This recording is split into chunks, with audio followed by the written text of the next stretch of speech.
Hi ಸ್ನೇಹಿತರೆ, ನೋಡಿ ಇದು ನಾನು ಒಂದು 2 ತಿಂಗಳು ಮುಂಚೆ ಹಸಿ ಸಗಣಿನ ಇಲ್ಲಿಗೆ ಒಂದು ಹೊಡೆಸಿದ್ದೆ. ನನಗೆ ಎತ್ತಾಕಕ್ಕೆ ಟೈಮ್ ಆಗಿರಲಿಲ್ಲ, ಹಾಗಾಗಿ ಹಂಗೆ ಬಿಟ್ಬಿಟ್ಟಿದೆ. ನೋಡಿ ಅದು ಗಾಳಿಗೆ ಮತ್ತು ಇರೋ ಬ್ಯಾಕ್ಟೀರಿಯಾಗಳು ಎಲ್ಲ ಅಟ್ರ್ಯಾಕ್ಟ್ ಮಾಡಿ ಯಾವ ಥರ ಆಗೋಗಿದೆ ನೋಡಿ, ಒಳ್ಳೆ ಕಾಫಿ ಪೌಡ್ರ್ ಥರ ಆಗೋಗಿದೆ.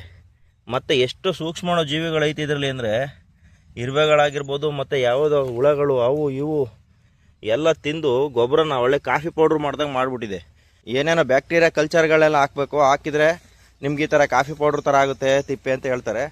ಬಟ್ ನಾನು ಇಲ್ಲಿ ತಂದಿಲ್ಲ, ಹಾಕಿ ಒಂದು 2 ತಿಂಗಳಾಗಿದೆ. ತೆಂಗಿನ ಮರದ ನೆರಳಲ್ಲಿದೆ ಸ್ನೇಹಿತರೆ. ನೆರಳಲ್ಲಿರೋದಕ್ಕೆ ಒಂದು 2 ತಿಂಗಳಷ್ಟರಲ್ಲಿ ಈ ಥರ ಆಗೋಗಿದೆ ನೋಡಿ. ಹಿಂಗೆ ಸಹಜವಾಗಿ ಬಿಟ್ರೆ ಸಹಜ ಕೃಷಿ ಅನ್ನೋದು ಅದಕ್ಕೇ ನೋಡಿ. 2 ತಿಂಗಳಷ್ಟರಲ್ಲಿ ತಿಪ್ಪೆ ಫುಲ್ಲು ಒಂಥರ ಕಾಫಿ ಪೌಡ್ರ್ ಟೈಪೇ ಆಗೋಗಿದೆ. ಎಷ್ಟು ಸೂಕ್ಷ್ಮ ಜೀವಿಗಳಿದ್ರಲ್ಲಿ ಕೆಲಸ ಮಾಡೈತೋ, ಎಷ್ಟು ಹುಳಗಳು ಕೆಲಸ ಮಾಡೈತೋ ನೋಡಿ. ಯಜ್ಞಗಳೆಲ್ಲ ಬಿಲ ಮಾಡಿವೆ ನೋಡಿ. ಎಲ್ಲ ಅವೇ ಗಾಳಿ ಹೋಗೋಕೆ ಅವೇನೇ ಜಾಗ ಮಾಡ್ತವೆ. ಪ್ರತಿಯೊಂದು ನೈಸರ್ಗಿಕವಾಗಿ ಸ್ವಾಭಾವಿಕವಾಗಿ ತನ್ನಿಗೆ ತಾನೇ ನಡೀತದೆ. ಮನುಷ್ಯ ಆದ ನಾವೇ ಸ್ಟ್ರೆಸ್ ಮಾಡ್ಕೊಂಡು ಸುಮ್ಮನೆ ಅದಾಗಬೇಕು ಇದು ಮಾಡಬೇಕು ಅಂತ ನಾವೆಲ್ಲ ಮಾಡೋಕ್ಕೆ ಹೋಗ್ತೀವಿ. ನೋಡಿ ಸ್ನೇಹಿತರೆ, ಈ ಥರ ಆಗಿದೆ ನನ್ನ ತಿಪ್ಪೆ. ಇದನ್ನ ತೋರಿಸ್ಬೇಕು ಅಂತ ಈ ವಿಡಿಯೋ ಮಾಡಿದ್ದೀನಿ. ಎಲ್ರಿಗೂ ಒಳ್ಳೆಯದಾಗಲಿ. Thank you.